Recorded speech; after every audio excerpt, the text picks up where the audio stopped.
Look at the size of this bamboo. The biggest of the trees is at least 8-inch diameter.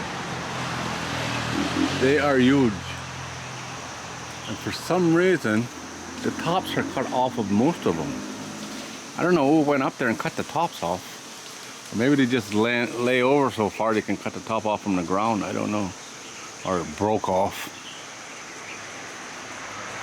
Most of the leaves are gone right now.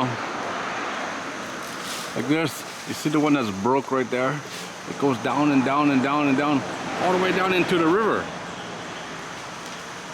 Super, super high. I would have to be nearly 300 feet long if it was straight up. Have to be it. Plus over my head is close to 100 feet. 250, 300 feet long. Wow, that is big. You can see it's dropping all its leaves right now. Amazing tree.